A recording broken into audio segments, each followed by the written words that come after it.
नमस्कार विद्यार्थी मित्रांनो, स्वागत आहे तुमचं सिम्प्लिफाईड अकॅडमी ऑनलाईन लर्निंग प्लॅटफॉर्मवर। मी बालाजी सुर्णे, सिम्प्लिफाईड चालू घडामोडी डायरी या पुस्तकाचा लेखक। आपण 36व्या अंकावरती टॉपिक वाईज लेक्चर सिरीज सुरू केलेली आहे। त्याच्यामधला आजचा 4था दिवस आहे। एकूण 3 लेक्चर आपण घेतलेले आहेत, राजकीय घडामोडी, आर्थिक घडामोडी आणि अहवाल व निर्देशांक या टॉपिकवरती। आजचा आपला टॉपिक असणार आहे कृषी व पर्यावरण घडामोडी। या 36व्या अंकामध्ये आपला जो कृषी व पर्यावरण घडामोडी हा टॉपिक आहे, त्याच्यावरचं लेक्चर आपण सुरू करूयात। सर्वप्रथम बऱ्याच जणांना माहित आहे हे 2 अंक या वर्षीचे आपले प्रकाशित झालेले आहेत, 36वा आणि 37वा अंक। 36वा अंक हा 1 डिसेंबर 2024 ते 28 फेब्रुवारी 2025 दरम्यानच्या घडामोडीवर आधारित आहे। आणि पुढचा जो 37वा अंक आहे 1 मार्च 2025 ते 10 मे 2025 या कालावधीतल्या घडामोडीवर आधारित आहे। हे दोन्ही पुस्तकं मार्केटमध्ये अवेलेबल आहेत। तुमच्यापैकी जर कोणी घेतलेलं नसेल तर तुम्हाला महाराष्ट्रामध्ये कोणत्याही ठिकाणी हे पुस्तक भेटून जाईल।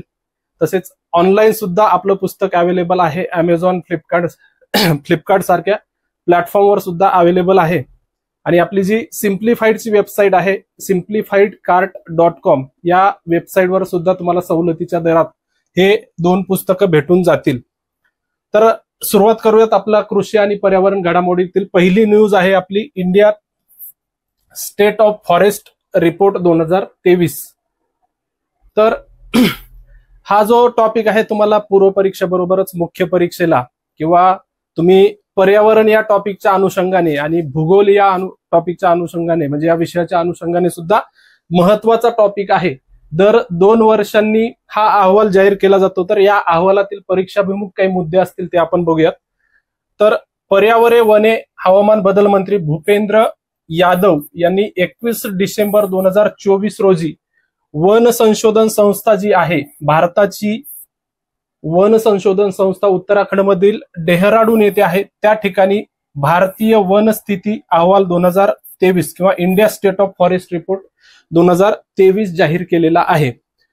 1987 पासून फॉरेस्ट सर्व्हे ऑफ इंडिया किंवा FSI द्वारे हा अहवाल जाहीर केला जातो। दर 2 वर्षांनी हा अहवाल जाहीर केला जातो आणि या अहवालाची ही 18वी आवृत्ती आहे।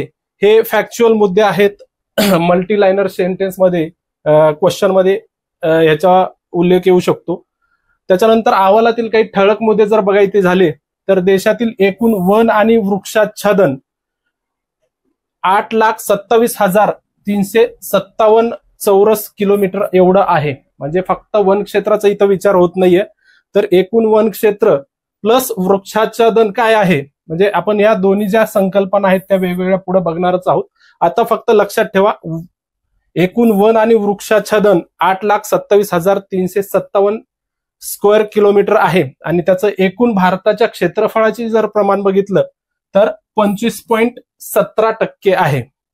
फक्त वन क्षेत्राचा जर विचार केला, बऱ्याचदा वन क्षेत्रावरच प्रश्न विचारला जातो। वन क्षेत्राचा जर विचार केला तर भारतात एकूण 7,15,343 चौक किमी एवढं वन क्षेत्र आहे आणि देशाच्या भौगोलिक क्षेत्रफळाची जर प्रमाण बघितलं तर 21.76% एवढं वन क्षेत्राचं भारतामध्ये प्रमाण आहे। आणि वृक्षाच्छादनाचं जर क्षेत्रफळ बघितलं तर 1,12,014 चौक किमी म्हणजे जवळपास 3.41% वृक्षाच्छादनाचं किंवा त्याला ट्री कव्हर असं म्हटलं जातं, तर त्याचं प्रमाण आहे। सर्वाधिक वन क्षेत्र असलेल्या देशांच्या यादीत भारत 10व्या स्थानी आहे। जगामध्ये पहिल्या स्थानी कुठला आहे? रशिया। रशियामध्ये सर्वाधिक वन क्षेत्र आहे। असा जर देशांचा क्रम बघितला तर भारताचा क्रमांक 10व्या स्थानी आहे। 2021च्या तुलनेत देशातील एकूण वन आणि वृक्षाच्छादित क्षेत्रामध्ये 1445 चौक किमी वाढ झाली। त्यामध्ये वन क्षेत्रात 156 चौक किमी आणि वृक्षाच्छादनामध्ये 1289 चौक किमीची वाढ झालेली आहे। सरळ सरळ प्रश्न तुम्हाला विचारला जाऊ शकतो की भारताच्या भौगोलिक क्षेत्राशी वन क्षेत्राचं असलेलं प्रमाण, त्यामुळं 21.76% हे लक्षात ठेवायचं आहे। वन क्षेत्रफळ किती आहे असं सुद्धा विचारलं जाऊ शकतं। वन क्षेत्राचं 7,15,343 चौक किमी एवढं आहे। आता जर तुम्ही बघितलं सर्वाधिक वाढ कुठल्या राज्यामध्ये झाली वन आणि वृक्षाच्छादनामध्ये, सर्वाधिक वाढ छत्तीसगड या राज्यामध्ये झालेली आहे. 684 चौक किमी एवढं त्या ठिकाणी वन क्षेत्र वाढलं. त्याच्यानंतर उत्तर प्रदेश, ओडिशा आणि राजस्थानचा क्रमांक लागतो. फक्त पहिलं जरी लक्षात ठेवलं तरी या ठिकाणी सफिशियंट ठरतं. वन आणि वृक्षाच्छादनात सर्वाधिक वाढ 2021च्या तुलनेत 2023च्या अहवालामध्ये सर्वाधिक वाढ कोणत्या राज्यात झाली असा जर प्रश्न आला तर छत्तीसगड हे त्याचं उत्तर असणार आहे. वन क्षेत्रात सर्वाधिक वाढ, आता आपण इथं काय बघितलंय, वन आणि वृक्षाच्छादन म्हणजे जे वनामधलं जे काही वन क्षेत्र आहे आणि वृक्षाच्छादन म्हणजे काय, इतर ठिकाणी असलेले जे तुरळक झाडं असतात त्यांचा सुद्धा गणना याच्यामध्ये केली जाते. तर ह्या दोन्हीचं कॉम्बिनेशन जर बघितलं तर सर्वाधिक वाढ छत्तीसगडमध्ये झाली. फक्त वन क्षेत्रात जर वाढ बघितलं तर मिझोराममध्ये सर्वाधिक वाढ झालेली आहे. 242 चौक किमी एवढी मिझोराममध्ये वाढ झाली. त्याच्यानंतर गुजरात आणि ओडिशा या राज्यांचा क्रमांक लागतो. आणि वन आणि वृक्षाच्छादनात सर्वाधिक घट असा जर प्रश्न विचारला तर त्याचं उत्तर असणार आहे Madhya Pradesh.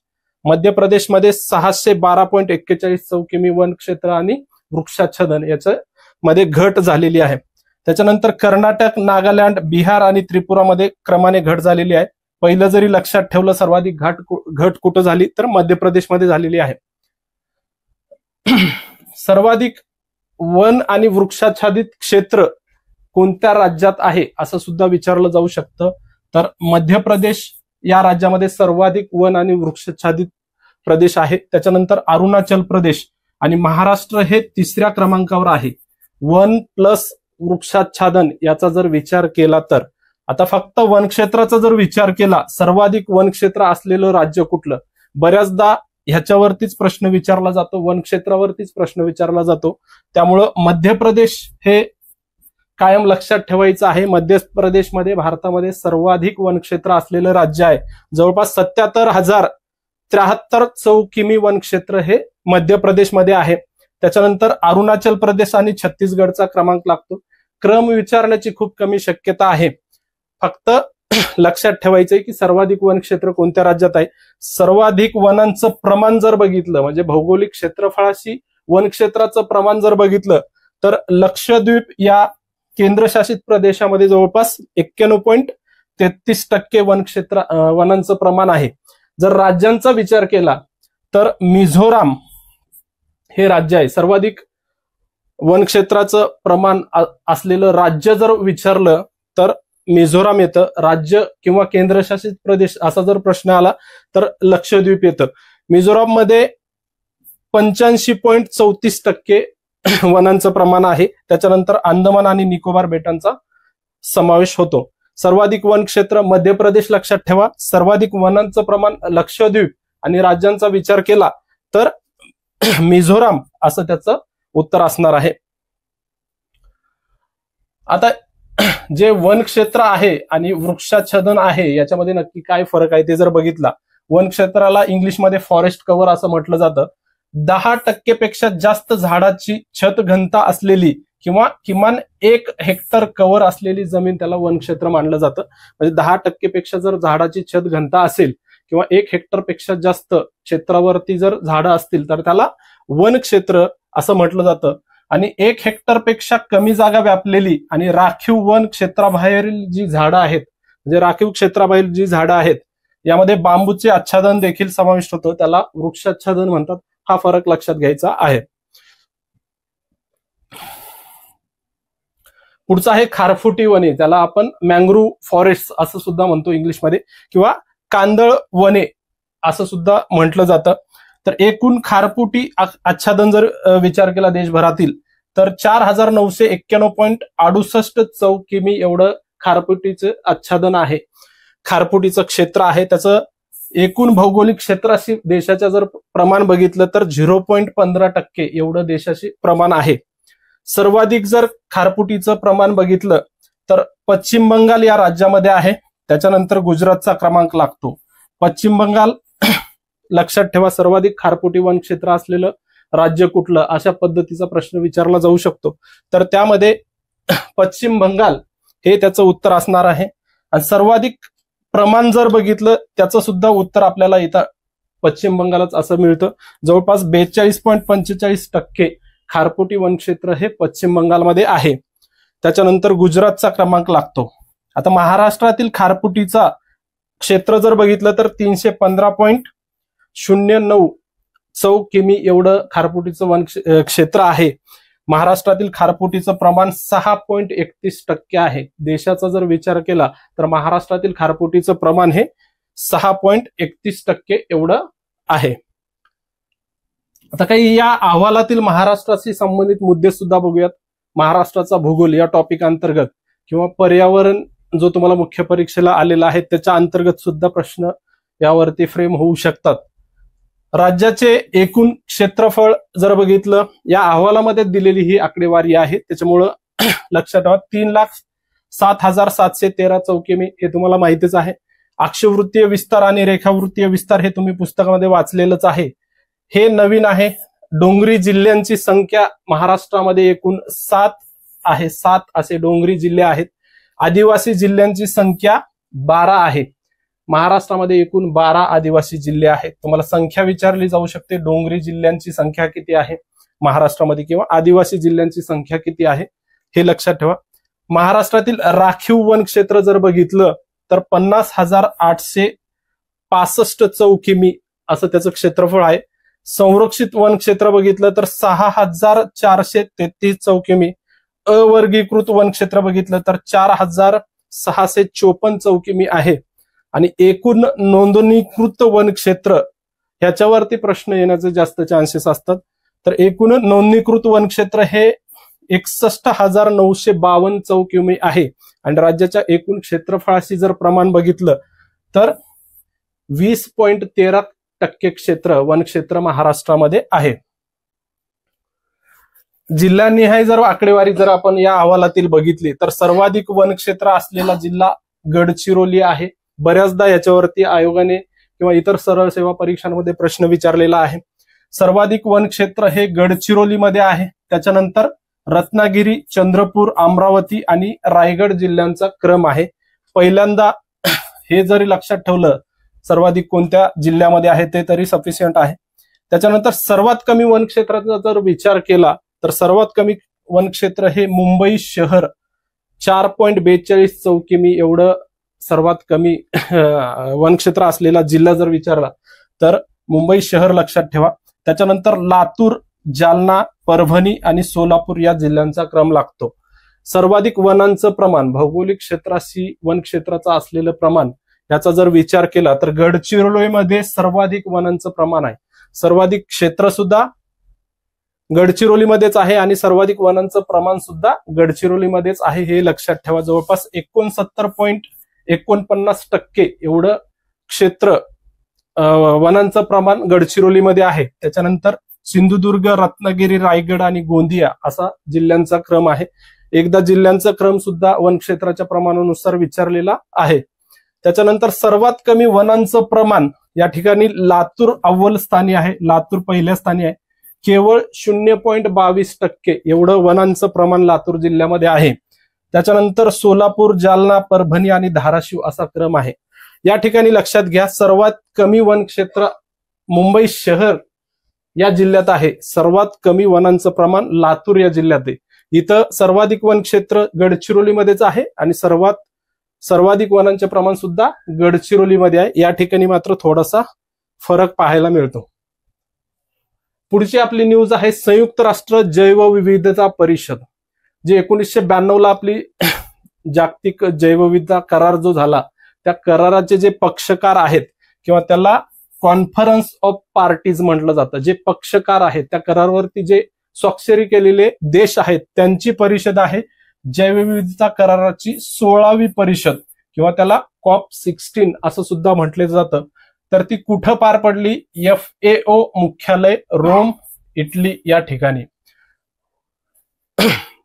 Food and agriculture organisation जे संयुक्त राष्ट्राची संस्था आहे, अन्न व कृषी संघटना, त्याचं मुख्यालय आहे रोम, इटली या ठिकाणी जैवविविधता परिषद पार पडलेली आहे. त्याचा दुसरा टप्पा बघतोय आपण. 2 टप्प्यामध्ये ही परिषद पार पडली. दुसरा टप्पा जो आहे तो 25 ते 27 फेब्रुवारी 2025 दरम्यान आणि पहिला जो टप्पा आहे तो कॅली, कोलंबिया मधलं कॅली नावाचं जे शहर आहे त्या ठिकाणी ही परिषद पार पडली होती ऑक्टोबर-नोव्हेंबर 2024 मध्ये. या परिषदेची थीम होती पीस विथ नेचर, निसर्गासह शांतता, असं त्याचा मराठीत अर्थ होतो. पहिली परिषद नसाऊ बहामास येथे 1994 मध्ये पहिली परिषद पार पडलेली होती. त्याच्यानंतर भारतात एकदा झालेली परिषद हैदराबाद येथे 2012 मध्ये ही परिषद पार पडलेली आहे. तर परीक्षेच्या दृष्टीनं आणि एन्व्हायरमेंट या विषयाच्या दृष्टीनं हा महत्वाचा टॉपिक आहे. तुम्हाला याच्यावरती नक्की येणाऱ्या परीक्षांमध्ये प्रश्न दिसणार आहे. पहिल्या टप्प्यात औषध निर्माण करताना जैविक स्रोतांचा फायदा घेणाऱ्या कंपन्यांनी त्यांना मिळालेला नफ्याचा वाटा जैवविविधता संरक्षणासाठी द्यावा असं निश्चित करण्यात आलेलं होतं. आता दुसरा टप्पा रोम, इटली या ठिकाणी पार पडला. याच्यामधलं सगळ्यात महत्वाचं आउटकम काय आहे, फल निष्पत्ती या परिषदेची काय आहे, तर ही कॅली फंड नावाचा एक नवीन निधी स्थापन करण्यात आलेला आहे. तर त्या निधीबद्दल तुम्हाला या नंतरच्या परीक्षेमध्ये नक्की येणाऱ्या परीक्षांमध्ये प्रश्न दिसू शकतो. तर कॅली फंड नावाचा एक नवीन निधी 25 फेब्रुवारी 2025 रोजी पार पडलेला आहे. कुठं, रोम या ठिकाणी कॅली फंडची स्थापना करण्यात आली 25 फेब्रुवारी 2025 या रोजी. Digital sequence information on genetic रिसोर्सेसच्या वापरातून होणाऱ्या फायद्यांच्या निष्पक्ष आणि समतोल वाटणीसाठी हा फंड सुरू करण्यात आला.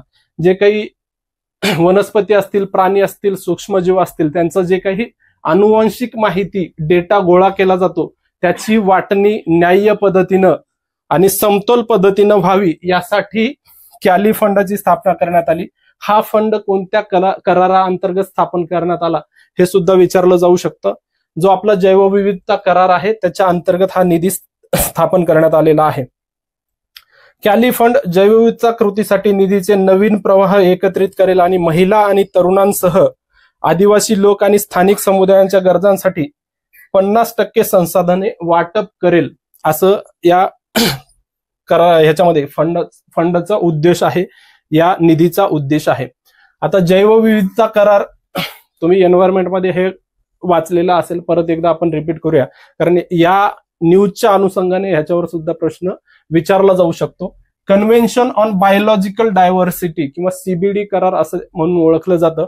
22 मे 1992 हा मसुदा स्वीकारण्यात आला आणि त्याची अंमलबजावणी 29 डिसेंबर 1993 अंमलबजावणी सुरू झाली. वर्ष जरी लक्षात ठेवलं तरी ठीक आहे. 1992 मसुदा स्वीकारण्यात आला, 1993 त्याची अंमलबजावणी सुरू झाली. एकूण 196 देश याचे सदस्य आहेत. याचं सचिवालय जे आहे कॅनडातील मॉन्ट्रियल या ठिकाणी सचिवालय म्हणा किंवा मुख्यालय असं सुद्धा म्हणू शकतो आपण. या कराराचं मुख्यालय त्या ठिकाणी आहे. या कराराचे 3 प्रमुख उद्दिष्ट आहेत. जैवविविधतेचे संवर्धन करणं, दुसरं आहे जैवविविधता घटकांचा शाश्वत वापर करणं, तिसरं आहे आनुवंशिक संसाधनांपासून निर्माण होणाऱ्या फायद्यांचे न्याय्य व समतोल वाटप करणं, हे सुद्धा उद्दिष्ट आहे. 5 जून 1992 रोजी ब्राझीलमधील रिओ दी जानेरो येथे झालेल्या पृथ्वी शिखर परिषदेमध्ये हा करार स्वीकारण्यासाठी खुला करण्यात आलेला आहे. 5 जून ही तारीख तुम्हाला माहित आहे, जागतिक पर्यावरण दिन म्हणून साजरा केला जातो. त्याचं कारण काय आहे, तर 5 जून 1992 ब्राझीलमधील रिओ द जानेरो या ठिकाणी वसुंधरा परिषद पार पडलेली होती. तिलाच पृथ्वी शिखर परिषद असं सुद्धा म्हटलं जातं. तर त्या तारखेचा महत्व ओळखून 5 जूनला दरवर्षी आपण पर्यावरण दिन साजरा केला जातो. तर ह्या परिषदेमध्ये हा करार स्वाक्षरीसाठी खुला करण्यात आलेला होता. 1994 मध्ये भारतानं या कराराला मान्यता दिली. हे सुद्धा लाईन महत्वाची आहे. या कराराला मान्यता न दिलेला अमेरिका हा संयुक्त राष्ट्राचा एकमेव सदस्य आहे. बघितलेत 196 देश आपण या ठिकाणी सदस्य आहेत, पण संयुक्त राष्ट्राचा सदस्य असून त्याने या कराराला मान्यता दिलेली नाही. त्यामुळे अमेरिका हे नाव लक्षात ठेवा. 2010 हे वर्ष आंतरराष्ट्रीय जैवविविधता वर्ष म्हणून सुद्धा साजरं करण्यात आलेलं आहे. पुढची न्यूज आहे आपली UNCCD परिषद. दरवर्षी वाळवंटीकरण विरोधी करार आहे हा. United Nation Convention to Combat Desertification किंवा त्याला संयुक्त राष्ट्र वाळवंटीकरण विरोधी करार म्हटलं जातं. त्या कराराची दरवर्षी परिषद होते. तर यावर्षी 16वी परिषद झालेली आहे. त्यालाच COP16 असं सुद्धा म्हटलं जातं. त्याला आपण मागे बघितले कॉन्फरन्स ऑफ पार्टीज असं म्हटलं जातं. जे कराराचे सदस्य आहेत त्यांना कॉन्फरन्स ऑफ पार्टीज म्हणजे पार्टीज असं संबोधलं जातं. त्यांची परिषद 16वी रियाद या ठिकाणी पार पडली. सौदी अरेबिया या देशातील रियाद हे शहर आहे आणि पश्चिम आशियामध्ये पहिल्यांदाच ही परिषद पार पडलेली आहे.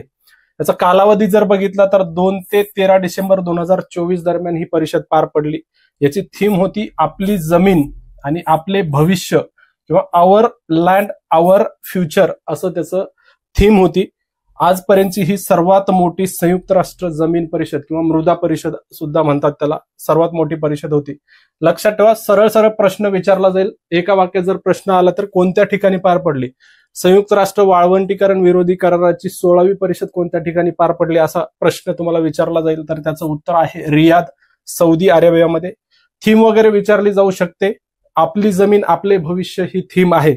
आतापर्यंतच्या मागच्या काही 2-3 परिषदा बघितल्यात तर पहिली जर परिषद बघितली तर 1997 ला रोम इटली या ठिकाणी ही परिषद पार पडली. 13वी परिषद 2017 मध्ये ऑर्डोस सिटी चीनमध्ये पार पडली आणि 14वी परिषद 2019 मध्ये नवी दिल्ली या ठिकाणी पार पडली. या परिषदेमध्ये नवी दिल्ली घोषणापत्र सुद्धा स्वीकारण्यात आलं होतं. ते कोणत्या ह्याच्या संदर्भात आहे असा प्रश्न तुम्हाला एन्व्हायरमेंटमध्ये विचारलं जाऊ शकतं. तर वाळवंटीकरण विरोधाशी संबंधित ते घोषणापत्र होतं. COP15 2022 मध्ये अबिदजान आयव्हरी कोस्ट मधील जे शहर आहे अबिदजान या ठिकाणी पार पडलेली होती. त्याच्यानंतर हा करार काय आहे, त्याचा स्वीकार कधी करण्यात आला तर याचा लॉंग फॉर्म बघितला तर United Nations Convention to Combat Desertification असा आहे. त्याचा स्वीकार 17 जून 1994 ला पॅरिस या ठिकाणी करण्यात आलेला आहे. अंमलबजावणी त्याची 26 डिसेंबर 1996 ला झाली आणि त्याचं सचिवालय जर्मनीतील बॉन या ठिकाणी आहे किंवा मुख्यालय असं सुद्धा त्याला म्हटलं जातं. बॉन या ठिकाणी आहे. एकूण 197 देश, 196 देश प्लस युरोपियन युनियन ही संघटना याची सदस्य आहे. वाळवंटीकरणाची समस्या सोडवण्यासाठी स्थापन करण्यात आलेली एकमेव आंतरराष्ट्रीय कायदेशीर बंधनकारक चौकट किंवा फ्रेमवर्क आहे. ठीक आहे. पुढचा हा मुद्दा महत्वाचा आहे. इंटरनॅशनल बिग कॅट अलायन्सची स्थापना अधिकृतपणे झालेली आहे. भारताच्या पुढाकाराने ही अलायन्स जी आहे, ही युती जी आहे ती स्थापन झाली. त्याच्यामुळं त्याचं महत्व जास्त आहे. 7 मोठ्या मर्जार कुळातील किंवा त्याला बिग कॅट्स म्हणून ओळखलं जातं, ह्या कुळातील प्राण्यांचे जागतिक संवर्धन करण्यासाठी पंतप्रधान नरेंद्र मोदी यांनी 9 एप्रिल 2023 रोजी सुरू केलेल्या international big cats alliance IBCA framework करार 23 जानेवारी 1925 पासून अधिकृतपणे अंमलात आलेला आहे. जेव्हा प्रोजेक्ट टायगरला 50 वर्ष पूर्ण झालेले होते, म्हैसूर या ठिकाणी त्याचा प्रमुख कार्यक्रम झालेला होता. त्या कार्यक्रमामध्ये पंतप्रधान नरेंद्र मोदी यांनी 9 एप्रिल 2023 रोजी इंटरनॅशनल बिग कॅट्स अलायन्सची स्थापना करण्याची घोषणा केली होती. त्यासंबंधी जो आराखडा करार तयार करण्यात आला होता त्याची अधिकृतपणे अंमलबजावणी जी झाली ती 23 जानेवारी 2025 रोजी झालेली आहे. आता ते आपण जे 7 बिग कॅट्स म्हणतो तर ते कुठले कुठले आहेत?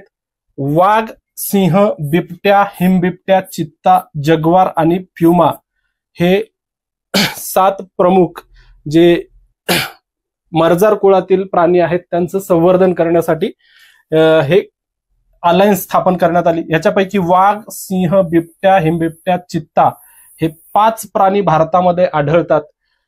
चित्ता पुनर्वसन प्रकल्प तुम्ही आपण इयरबुक मध्ये दिलेला होता सविस्तर, तिथं वाचलेलाच असणार आहे. आतापर्यंत चित्ता भारतात नव्हता, नामशेष झालेला होता, तो आता भारतात सुद्धा आहे.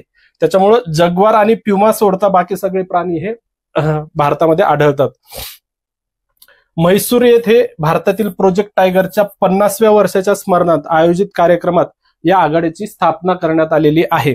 7 प्राण्यांच्या नैसर्गिक अधिवासांना व्यापणाऱ्या 97 श्रेणीतील देशांमध्ये पोहोचण्याचे या युतीचं उद्दिष्ट आहे.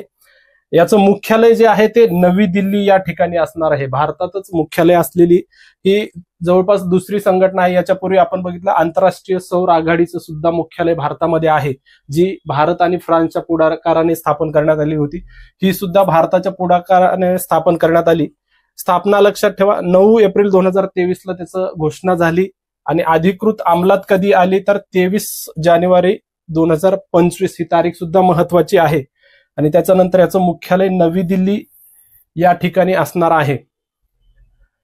पर्यावरण, वन आणि हवामान बदल मंत्रालयाचे राष्ट्रीय व्याघ्र संवर्धन प्राधिकरण किंवा NTCA या युतीसाठी प्रमुख संस्था म्हणून काम करणार आहे.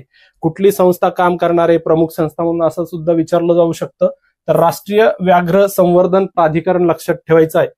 निकाराग्वा, इस्वातिनी, भारत, सोमालिया आणि लायबेरिया हे सध्या या युतीचे सदस्य आहे. म्हणजे ह्या 5 देशांनी ह्या करारावर स्वाक्षरी केल्यानंतर हे करार अधिकृतपणे अंमलात आलेला आहे. भविष्यामध्ये ह्याच्यामध्ये वाढ होणारच आहे, सदस्य वाढणारच आहेत.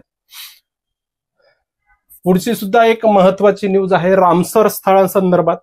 पर्यावरण, वन आणि हवामान बदल मंत्रालयाने देशातील 4 पाणथळ स्थळांना रामसार यादीत स्थान मिळाल्याची घोषणा केलेली आहे. यासह देशातील रामसार स्थळांची एकूण संख्या 89 झाली. आता रिसेंटली 5 जून 2025 रोजी 2 संस्थांची अजून याच्यात भर पडलेली आहे, म्हणजे 2 ठिकाणांची अजून याच्यात भर पडलेली आहे. त्याच्यामुळे ही संख्या 91 झालेली आहे. आपला जो येणारा अंक असेल त्याच्यामध्ये सविस्तर तुम्हाला याबद्दलची माहिती मिळणारच आहे. पण 4 स्थळ कुठले आहेत ते पण लक्षात ठेवणं गरजेचं आहे. सक्कर कोट्टाई पक्षी अभयारण्य तामिळनाडू, थरथंगल पक्षी अभयारण्य हे सुद्धा तामिळनाडू मधलं आहे. खेचोपल्ली वेटलँड्स सिक्कीम मधलं, उधवा तलाव झारखंड मधलं आणि हे जे 2 स्थळ आहेत ते राजस्थान मधले नुकतेच ऍड झालेले स्थळ आहेत. त्याच्यामुळं हा आकडा आता चेंज झालेला आहे. देशामध्ये सध्या 91 रामसर स्थळ आहेत. रामसर हे इराण मधलं एक शहर आहे, कॅस्पियन समुद्राच्या किनारी भागात वसलेलं. त्या ठिकाणी 1971 मध्ये, हे लक्षात ठेवा, 1971 मध्ये करार झाला रामसर करार. त्याच्यामध्ये पाणथळ क्षेत्रांचं संवर्धन व शाश्वत वापर या संदर्भात हा करार होता. त्याच्या अंतर्गत जी लिस्ट असते त्याला रामसर यादी असं ओळखलं जातं. त्यामध्ये विविध रामसर स्थळ म्हणजे पाणथळ क्षेत्रांचा समावेश केला जातो. भारतातील 91 पाणथळ स्थळांचा आता ह्याच्यामध्ये समावेश आहे. आता सिक्कीम आणि झारखंड मधील पाणथळ क्षेत्रांचा पहिल्यांदाच दर्जा मिळालेला आहे. आता ह्या रामसर क्षेत्र म्हणजे रामसर जो करार आहे 1971चा, इयरबुक मध्ये सविस्तर आपण त्याचे सगळे जे काही फॅक्ट्स असतील ते कव्हर करणारी माहिती आपण एका तक्त्यामध्ये दिलेली आहे. त्यामुळे तुम्ही इयरबुक मधनं वाचू शकता. 2025चं इयरबुक त्याच्याबद्दल बोलतोय आपण. हा मुद्दा लक्षात घ्यायचा. सिक्कीम आणि झारखंड मधील पाणथळ क्षेत्रांना पहिल्यांदाच रामसर स्थळ भेटलेलं आहे, दर्जा मिळालेला आहे. त्याच्यानंतर भारत हा आशियातील सर्वाधिक रामसर स्थळे असलेला आणि जागतिक स्तरावरील 3ऱ्या क्रमांकाचा देश ठरलेला आहे. जर तुम्ही विचार केला की रामसर स्थळांचा संख्या सर्वाधिक आशियाई देशांचा विचार केला तर भारताचा पहिला क्रमांक लागतो आणि जगभरामध्ये 3ऱ्या क्रमांकावर लागतो. आणि एकूण 20 रामसर स्थळांसह तमिळनाडू भारतामध्ये आघाडीवर आहे. तामिळनाडूमधील 20 रामसर स्थळांचा समावेश झालेला आहे. त्याच्यानंतर उत्तर प्रदेश एकूण 10 क्षेत्रांचा समावेश आहे. एकही रामसर स्थळ नसलेले राज्य जर बघितलं तर तेलंगणा, छत्तीसगड, अरुणाचल प्रदेश, नागालँड असे 4 राज्य आहेत. त्याच्यामधलं एकही रामसर स्थळ नाही. महाराष्ट्रामध्ये एकूण 3 रामसर स्थळ आहेत. एक लोणार सरोवर आहे, ठाणे फ्लेमिंगो खाडी आहे आणि नाशिक जिल्ह्यामधलं जे नंदूर माधमेश्वर अभयारण्य आहे त्याचा सुद्धा समावेश या रामसर स्थळांच्या यादीमध्ये आहे. पुढची न्यूज आहे राष्ट्रीय हळद मंडळाचं उद्घाटन करण्यात आलं. तर केंद्रीय वाणिज्य आणि उद्योग मंत्री पियुष गोयल यांनी 14 जानेवारी 2025 रोजी निजामाबाद, तेलंगणामध्ये निजामाबाद या ठिकाणी मुख्यालय असलेल्या राष्ट्रीय हळद मंडळाचे किंवा नॅशनल टर्मरिक बोर्डाचं उद्घाटन केलं. महत्वाचा मुद्दा आहे. सरळ सरळ प्रश्न विचारला जाऊ शकतो की कोणत्या ठिकाणी राष्ट्रीय हळद मंडळाचं उद्घाटन करण्यात आलं किंवा नव्याने स्थापन करण्यात आलेला राष्ट्रीय हळद मंडळाचं मुख्यालय कोणत्या ठिकाणी आहे? तर तेलंगणा राज्यातील निजामाबाद या शहरामध्ये याचं मुख्यालय आहे. पल्ले गंगा रेड्डी यांची या मंडळाचे पहिले अध्यक्ष म्हणून निवड करण्यात आलेली आहे. हे मंडळ नवीन हळदी उत्पादनांच्या संशोधन आणि विकासाला प्रोत्साहन देईल आणि परदेशात विपणनासाठी हळदीशी संबंधित उत्पादनांचे मूल्यवर्धन करेल असं त्याचं कार्य असणार आहे. फक्त मुख्यालय लक्षात ठेवायचं आहे. सरळ सरळ प्रश्न विचारला जाऊ शकतो. निजामाबाद या ठिकाणी आहे. ग्रीन क्रेडिट नावाचा एक नवीन उपक्रम सुरू केलेला आहे. त्या संदर्भात पुढची न्यूज आहे आपली. देशातील 17 राज्यांनी ग्रीन क्रेडिट उपक्रमाअंतर्गत 57,700 हेक्टरपेक्षा जास्त ओसाड वनजमीन वृक्षारोपणासाठी राखीव ठेवल्याचं केंद्र सरकारने संसदेमध्ये माहिती दिलेली आहे. देशातील सर्वात मोठे वनक्षेत्र आपण बघितले आत्ताच 2023चा जो वनस्थिती अहवाल आहे, मध्य प्रदेशमध्ये सर्वाधिक वनक्षेत्र असलेलं राज्य बघितलंय. देशातील सर्वात मोठे वनक्षेत्र असलेल्या मध्य प्रदेशने 2 फेब्रुवारी 2025 पर्यंत सर्वाधिक 15,200 हेक्टरपेक्षा जास्त ओसाड झालेली जमीन या उपक्रमासाठी राखीव ठेवलेली आहे. ग्रीन क्रेडिट उपक्रमासाठी आपली सर्वाधिक ओसाड जमीन राखीव ठेवणारं राज्य कुठलं असा प्रश्न जर विचारला तर त्याचं उत्तर असणार आहे मध्य प्रदेश. ठीक आहे. त्याच्यानंतर आंध्र प्रदेशचा क्रमांक लागतो. आंध्र प्रदेश हे दुसऱ्या स्थानी आहे. 11,361 हेक्टर त्यांनी राखीव ठेवलेला आहे. आता हे जर बघितलं ग्रीन क्रेडिट उपक्रम काय आहे तर ऑक्टोबर 2023 12 ऑक्टोबर 2023 मध्ये ग्रीन क्रेडिट उपक्रमाची घोषणा करण्यात आली. लाईफ नावाची एक पंतप्रधान नरेंद्र मोदी यांनी उपक्रम घोषित केला, योजना घोषित केली. इजिप्तमधील शर्म अल शेख या ठिकाणी जी संयुक्त राष्ट्राची हवामान बदल पार पडलेली होती 27वी हवामान बदल परिषद, तर त्यामध्ये लाईफ या उपक्रमाची पंतप्रधान नरेंद्र मोदी यांनी घोषणा केली 2022 मध्ये. तर ह्या लाईफ उपक्रमाअंतर्गत ग्रीन क्रेडिट उपक्रम सुरू करण्यात आला. तो कधी सुरू करण्यात आला तर 12 ऑक्टोबर 2023 मध्ये रोजी हा उपक्रमाची घोषणा करण्यात आली. या उपक्रमाअंतर्गत खराब झालेल्या वन जमिनीवर किंवा ऱ्हास झालेल्या किंवा ओसाड वन जमिनीवर पर्यावरण संरक्षणासाठी वृक्षारोपण केलं जातं. तुम्हाला असा सुद्धा प्रश्न विचारला जाऊ शकतो की ओसाड जमिनीवर पर्यावरण संरक्षणासाठी वृक्षारोपण करण्यासाठी कोणता उपक्रम सुरू करण्यात आलेला आहे, तर त्याचं उत्तर असणार आहे ग्रीन क्रेडिट उपक्रम. वन संरक्षण अधिनियम 1980 अंतर्गत वन जमिनी गैरवनीकर हेतूसाठी वळवल्यास भरपाई वनीकरणाच्या अनुपालनाची पूर्तता करण्यासाठी जी जमीन दिली जाते त्यातून ग्रीन क्रेडिट मिळवता येतात. ग्रीन क्रेडिट कोणत्या माध्यमातून मिळवता येतील त्याची ही माहिती आहे. ठीक आहे. पुढची आपली न्यूज आहे IMDच्या स्थापनेला 150 वर्ष. भारताचा जो हवामानशास्त्र विभाग आहे त्याच्या स्थापनेला 150 वर्ष पूर्ण झालेले आहेत. त्याच्याबद्दल तुम्हाला नक्कीच प्रश्न दिसेल येणाऱ्या परीक्षांमध्ये. तर 15 जानेवारी 2025 आहे, चुकून 2024 झाले. 150 वर्ष पूर्ण झालेले आहेत. IMDची औपचारिक सुरुवात कधी झाली? 15 जानेवारी 1875 ही तारीख लक्षात ठेवायची. IMDची स्थापना कधी झालेली आहे? 15 जानेवारी 1875 ला झाली. मुंबईमध्ये भारतीय हवामानशास्त्र विभागाची स्थापना झाली. हेनरी फ्रान्सिस ब्लँडफोर्ड यांची या विभागाच्या प्रमुखपदी नियुक्ती झालेली होती. त्यावेळी तत्कालीन ब्रिटिश सरकारची राजधानी कोलकात्याला होती, त्यामुळे सुरुवातीला हा विभाग कोलकाता येथून कार्यरत होता. मान्सूनच्या पहिल्या सांख्यिकी अंदाजाचे श्रेय 1904 ते 1924 दरम्यान महासंचालक असलेल्या सर गिल्बर्ट वॉकर यांना जातं. पुढे 1990च्या दशकात डॉक्टर वसंत गोवारीकर यांचं मॉडेल आलं. विज्ञान तंत्रज्ञान विभागाचे सचिव होते ते. 16 हवामानशास्त्रीय घटकांवर आधारित मान्सून मॉडेल त्यांनी विकसित केलेलं आहे 1990च्या दशकामध्ये. डॉक्टर SK बॅनर्जी हे हवामान विभागाचे पहिले भारतीय महासंचालक होते, हे सुद्धा लक्षात ठेवायचं आहे. स्थापना लक्षात ठेवा 15 जानेवारी 1875 मुंबईमध्ये स्थापना झाली. हेनरी फ्रान्सिस ब्लँडफोर्ड यांची या हवामान विभागाच्या प्रमुखपदी नेमणूक करण्यात आली. हे पहिले प्रमुख किंवा पहिले संचालक होते.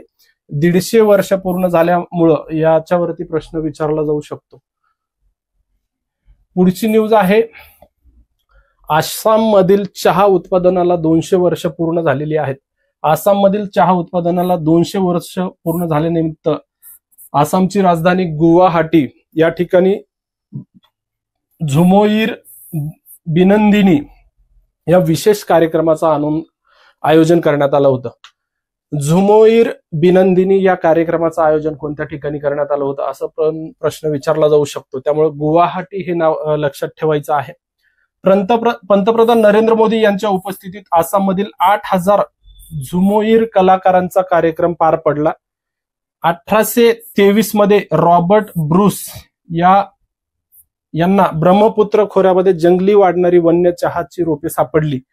त्यानंतर 1833 मध्ये सरकारने पूर्वीच्या लखीमपूर जिल्ह्यात एक चहाची बाग सुरू केली. ही बाग अजून सुद्धा कार्यरत आहे. सध्या आसाममध्ये दरवर्षी 700 दशलक्ष किलो चहाचे उत्पादन होते आणि भारताच्या एकूण चहा उत्पादनाच्या निम्मा वाटा ह्या आसामचा आहे. त्याच्यानंतर पुढची आहे सारा चक्रीवादळ. सारा या उष्णकटिबंधीय वादळाच्या परिणामातून सावरण्यास मदत करण्यासाठी होंडुरास या देशाला भारताने 26 टन मानवतावादी मदत पाठवलेली आहे, साहित्य पाठवलेलं आहे. असा प्रश्न थेट याच्यावरती वन लाईनर येऊ शकतो की सारा या चक्रीवादळापासून जो काही परिणाम झालाय त्याच्यातून वाचवण्यासाठी कोणत्या देशाला भारताने 26 टन मानवतावादी मदत पाठवली, तर होंडुरास असं येऊ शकतं. किंवा होंडुरास या देशाला कोणत्या चक्रीवादळाने प्रभावित केल्यामुळे भारताने अशी मदत पाठवली असं सुद्धा येऊ शकतं. सारा आणि होंडुरास हे दोन शब्द या ठिकाणी महत्वाचे ठरतात. पुढचा आहे, वेडा रागू पक्षाचे पहिलं प्रजनन स्थळ सापडलेलं आहे.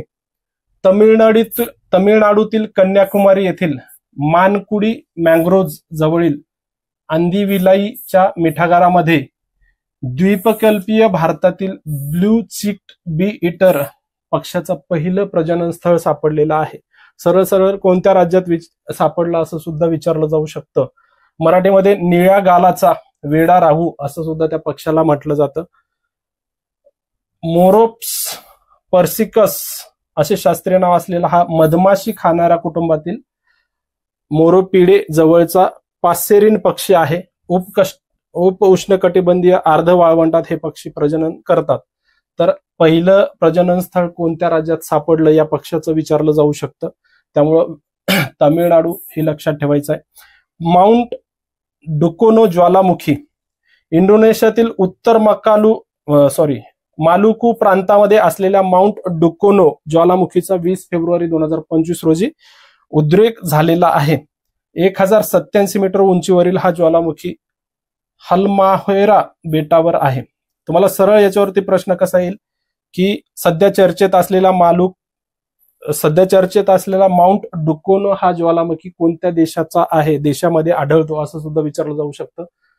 पुढचं आहे, सौर निर्जलीकरण तंत्रज्ञान विकसित करण्यात आलेलं आहे. त्याचा उद्देश काय, तर शेतकऱ्यांना त्यांचे कृषी उत्पादन जपण्यास मदत करण्यासाठी IIT कानपूरने नाबार्डच्या मदतीने सौर निर्जलीकरण तंत्रज्ञान किंवा सोलर डिहायड्रेशन टेक्नॉलॉजी विकसित केलेली आहे. सरळ प्रश्न विचारला जाईल की नाबार्डच्या मदतीने कोणत्या IIT संस्थेने सौर निर्जलीकरण तंत्रज्ञान विकसित केलेलं आहे, तर IIT कानपूर असं त्याचं उत्तर आहे. त्याचा उद्देश काय, तर कापणीनंतरचे नुकसान कमी करणे आणि शेतकऱ्यांना फळे भाज्या जास्त काळ साठवून ठेवण्याची मदत करून त्यांचे उत्पन्न वाढवणे हा या उपक्रमाचा उद्देश आहे. पुढचं ज्वालामुखी संदर्भातच न्यूज आहे. माउंट एटना नावाचा जो ज्वालामुखी आहे, फेब्रुवारी 2025 मध्ये इटलीतील माउंट एटना ज्वालामुखीचा उद्रेक झाला. सिसिलीच्या पूर्व किनाऱ्यावरील हा ज्वालामुखी म्हणजे सिसिली नावाचं बेट आहे इटलीमध्ये, त्या बेटावर हा ज्वालामुखी आढळतो. युरोपमधील सर्वात सक्रिय आणि जगातील सर्वात मोठ्या ज्वालामुखीपैकी एक आहे. हा आल्प्स पर्वतरांगाच्या दक्षिणेस इटलीतील सर्वात उंच शिखर आहे. म्हणजे इटली या देशातलं माउंट एटना हे सर्वोच्च शिखर आहे, त्याच्यावरती ज्वालामुखी जो आहे त्याचा उद्रेक झालेला आहे. 2013 मध्ये त्याचा जागतिक वारसा स्थळांच्या यादीत सुद्धा समावेश झालेला आहे. पुढची आपली न्यूज आहे ज्वालामुखी संदर्भातच. बऱ्याचदा यापूर्वी आयोगाने प्रश्न ज्वालामुखीवर विचारलेले आहेत. जे ज्वालामुखी नवीन उद्रेक झालेला आहे तर कोणत्या देशामधला ज्वालामुखी आहे, अशा प्रकारचे प्रश्न त्या ठिकाणी विचारलेले आहेत. तर किलोआ ज्वालामुखीचा 11 फेब्रुवारी 2025 रोजी अमेरिकेच्या हवाई बेट समूहातील हा ज्वालामुखी आहे. पुन्हा एकदा उद्रेक सुरू झालेला आहे. अमेरिकेमधील हवाई जो बेट समूह आहे त्याच्यामध्ये किलोआ नावाचा ज्वालामुखी आहे. त्याचा उद्रेक 11 फेब्रुवारी 2025 रोजी झालेला आहे. बिग आयलंडवरील हवाई ज्वालामुखी राष्ट्रीय उद्यानामध्ये या ज्वालामुखीच्या शिखरावर असलेल्या हालेमाऊ या क्रेटरमध्ये हा उद्रेक सुरू झाला. म्हणजे हवाई बेट समूह आहे त्याच्यामध्ये बिग नावाचं एक आयलंड आहे किंवा बेट आहे, त्याच्यामध्ये हालेमाऊ नावाचं क्रेटर आहे किंवा त्याला विवर असं म्हणतो. तर त्या क्रेटरमध्ये या ज्वालामुखीचा उद्रेक झालेला आहे. किलोआ हा हवाईमधील सर्वात तरुण आणि सर्वात सक्रिय सील्ड ज्वालामुखी आहे. आता हे सील्ड ज्वालामुखी म्हणजे काय, तर ज्वालामुखीचे वेगवेगळे प्रकार आहे. जागतिक भूगोल जेव्हा तुम्ही अभ्यासता त्याच्यामध्ये तुम्हाला सील्ड ज्वालामुखी, कोन ज्वालामुखी असे वेगवेगळे प्रकार पाहायला मिळतात. तर लक्षात ठेवायचे हा ज्वालामुखी नक्की कुठं आहे. हवाई बेट समूहामध्ये आहे. हे अमेरिकेच्या प्रशासकीय याच्यामध्ये येतं. पुढची न्यूज आहे सर्वात जुनं पक्षी जीवाश्म सापडलेलं आहे. इन्स्टिट्यूट ऑफ व्हर्टेब्रेट पेलेओन्टोलॉजी अँड पॅलेओ अँथ्रोपॉलॉजी म्हणजे IVPP या संस्थेतील प्राध्यापक वांग मिन यांच्या नेतृत्वाखालील संशोधकांच्या पथकाने चीनमधील फुजियान प्रांतातील झेंगे या गावात ज्युरॅसिक काळातील पक्ष्यांचं जीवाश्म शोधून काढलेलं आहे. आणि हे जीवाश्म बामिरनोर्निस झेंगेन्सिस या नावाचं हे जीवाश्म सुमारे 149 दशलक्ष वर्ष जुनं असून जगातील सर्वात जुनं पक्षी जीवाश्म ठरलेलं आहे. तुम्हाला डायरेक्ट प्रश्न विचारला जाईल की जगातलं सगळ्यात जुनं पक्षी जीवाश्म नुकतंच कोणत्या देशामध्ये आढळलं, तर त्याचं उत्तर असणार आहे चीन. चीनमधील जो फुजियान प्रांत आहे त्या ठिकाणी झेंगे नावाचं गाव आहे, त्या ठिकाणी हे जीवाश्म आढळलेलं आहे. पुढचं ग्रीन बिल्डिंग सर्टिफिकेशन संदर्भात न्यूज आहे. 2024 मध्ये जागतिक स्तरावर US ग्रीन बिल्डिंग काउन्सिलच्या लीड ग्रीन बिल्डिंग सर्टिफिकेशन मध्ये भारत 3ऱ्या क्रमांकावर आलेला आहे.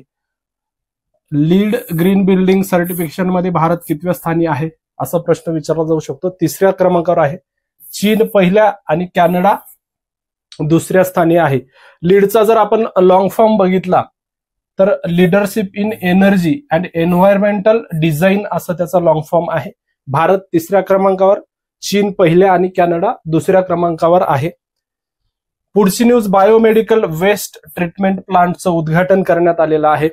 केंद्रीय मंत्री जितेंद्र सिंह यांनी 11 फेब्रुवारी 2025 रोजी एम्स नवी दिल्लीमधील एम्स ही जी संस्था आहे, रुग्णालय आहे, त्या ठिकाणी भारतातील पहिल्या स्वदेशी स्वयंचलित बायोमेडिकल वेस्ट ट्रीटमेंट प्लांटचं उद्घाटन करण्यात आलेलं आहे.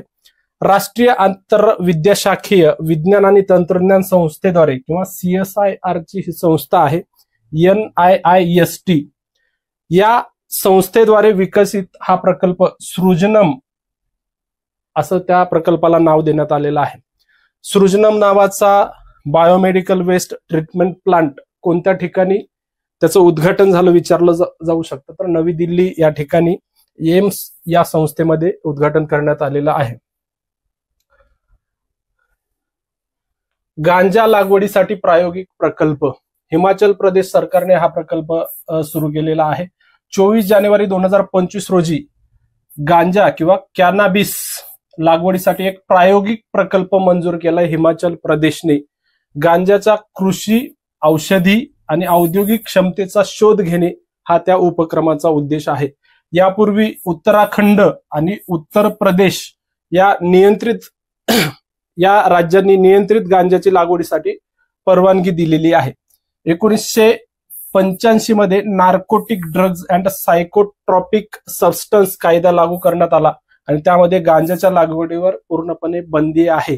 पण कृषी औषधी आणि औद्योगिक कार्यासाठी त्याचं लागवड केली जाऊ शकतं. त्या संबंधित हिमाचल प्रदेशनी एक प्रायोगिक प्रकल्प सुरू केलेला आहे. याच्यापूर्वी उत्तराखंड आणि उत्तर प्रदेशने हा प्रकल्प मंजूर केला होता, परवानगी त्यांनी दिलेली होती. पुढची न्यूज महत्वाची आहे. अमूर्त सांस्कृतिक वारसा यादी. भारताने दिवाळी या सणाचा 2023च्या मानवतेच्या अमूर्त सांस्कृतिक वारशाच्या किंवा त्याला इंटँजिबल जो वारसा असतो, अमूर्त वारसा जो असतो, इंटँजिबल कल्चरल हेरिटेज असं त्याला म्हटलं जातं, तर त्या यादीत समावेश करण्यासाठी युनेस्कोला प्रस्ताव पाठवलेला आहे. भारतातील आतापर्यंत 15 घटकांचा या यादीमध्ये समावेश आहे. 2008 मध्ये पहिल्यांदा कुट्टियाट्टम हे सांस्कृतिक नाटक आहे आणि वैदिक जपाची परंपरा आणि रामलीला, रामायणातील पारंपरिक सादरीकरण या घटकांचा या यादीमध्ये समावेश करण्यात आला होता. 2023 मध्ये आता गुजरातमधील गरबा गीताचं 15वा घटक म्हणून या यादीमध्ये समावेश केलेला आहे आणि आता दिवाळी या सणाचा समावेश करावा असा प्रस्ताव भारताने युनेस्कोकडे पाठवलेला आहे. पुढचं IIT इंदूरने 27 जानेवारी 2025 रोजी आर्टिफिशियल इंटेलिजन्स, मशीन लर्निंग आणि डीप लर्निंग याचा वापर करून शेतीसाठी ॲग्रीहब सेंटर ऑफ एक्सलन्सचे उद्घाटन केलेलं आहे. सरळ प्रश्न विचारला जाऊ शकतो की कोणत्या संस्थेने AI, ML आणि DL किंवा आर्टिफिशियल इंटेलिजन्स, मशीन लर्निंग आणि डीप लर्निंग याचा वापर करून शेतीसाठी ॲग्रीहब हे सेंटर ऑफ एक्सलन्स सुरू केलं, तर IIT इंदूरने हे सुरू केलेले लक्षात ठेवा. नवोपक्रमाला चालना देणे आणि भारतीय शेतीमध्ये परिवर्तन घडवून आणणे हे या केंद्राचं उद्दिष्ट आहे. डायरेक्ट याच्यावर वन लाईनरच प्रश्न येईल आला तरी. आता पांढऱ्या वाघांचे पहिले प्रजनन केंद्र सुरू करण्यात आले. ते कोणत्या ठिकाणी? केंद्रीय प्राणी संग्रहालय प्राधिकरणाने मध्य प्रदेशातील रेवा या ठिकाणी भारतातील पहिले पांढऱ्या वाघाचे प्रजनन केंद्र उभारण्यास मान्यता दिलेली आहे, किंवा व्हाईट टायगर्स ज्याला आपण म्हणतो, त्याचं मध्य प्रदेशातील रेवा या ठिकाणी पहिलं प्रजनन केंद्र सुरू केलं. महत्वाचं आहे, ठिकाण विचारलं जाऊ शकतं तुम्हाला. हे केंद्र मुकुंदपूर पांढऱ्या वाघ सफारी जवळ गोविंदगड येथे स्थापन केले जाईल. या प्रकल्पाला 2011 मध्येच तत्वतः मान्यता देण्यात आलेली होती. आता हा मान्यता पुढची न्यूज आहे. मान्यता प्राप्त पाणथळ शहरांची यादी. रामसर कन्व्हेन्शन ऑन वेटलँड्स आपण बघितलंय. 1971चा हा करार रामसर या ठिकाणी स्वीकारण्यात आलेला आहे. मान्यताप्राप्त पाणथळ शहरांच्या जागतिक यादीत सामील होणारी इंदूर आणि उदयपूर. इंदूर हे मध्य प्रदेशमधील शहर आहे, उदयपूर हे राजस्थानमधील शहर आहे. ही पहिली 2 भारतीय शहरे ठरलेली आहेत. कोणत्या यादीमध्ये? मान्यताप्राप्त पाणथळ शहरांच्या जागतिक यादीमध्ये समाविष्ट होणारी 2 शहरांची नावं विसरायची नाहीत, इंदूर आणि उदयपूर, कारण ते भारतातील पहिली अशी 2 शहरं ठरलेली आहेत, त्याच्यामध्ये समावेश झालेले आहेत. जागतिक स्तरावर एकूण 31 मान्यताप्राप्त पाणथळ शहरांची यादी जाहीर करण्यात आली. त्याच्यामध्ये या 2 भारतीय शहरांचा समावेश आहे. वेटलँड सिटी ॲक्रिडिशन 6 वर्षांसाठी वैध असते, त्यानंतर त्याचे नूतनीकरण करावं लागतं. उरुग्वे या ठिकाणी 2015 मध्ये या वेटलँड सिटी ॲक्रिडिशनला मंजुरी मिळाली. आणि सर्वाधिक मान्यताप्राप्त शहरांचा जर विचार केला तर चीनमध्ये सर्वाधिक शहरं आहेत जे वेटलँड सिटी ऑफ ॲक्रिडिशनची मान्यता मिळालेली आहे. एकूण 22 शहरांचा त्या ठिकाणी समावेश होतो. त्यानंतर फ्रान्स मधले शहर आहेत, एकूण 9 शहरांचा त्या ठिकाणी समावेश केला जातो. पुढची न्यूज आहे global plastic action partnership. Global plastic action partnership या प्लास्टिक प्रदूषणाविरुद्धच्या लढ्यातील आघाडीमध्ये 7 नवीन देशांचा समावेश झालेला आहे. त्याच्यामध्ये Angola, Bangladesh, Gabon, ग्वाटेमला, Kenya, Senegal आणि टांझानिया अशा एकूण 7 देशांचा हे जी नवीन आघाडी स्थापन करण्यात आली GPAP, global plastic action partnership, त्याच्यामध्ये 7 नवीन देशांचा समावेश झाला असं या ठिकाणी माहिती आहे.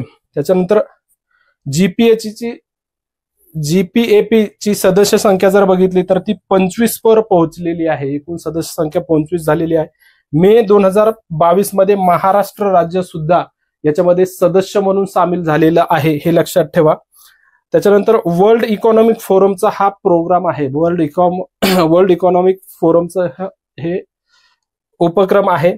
शाश्वत विकास प्रभाव शिखर परिषदेत सप्टेंबर 2018 मध्ये GPAP ची अधिकृतपणे स्थापना करण्यात आली. वर्ल्ड इकॉनॉमिक फोरमचा हा उपक्रम आहे. त्याच्यामध्ये एकूण 7 नवीन सदस्य सामील झालेत.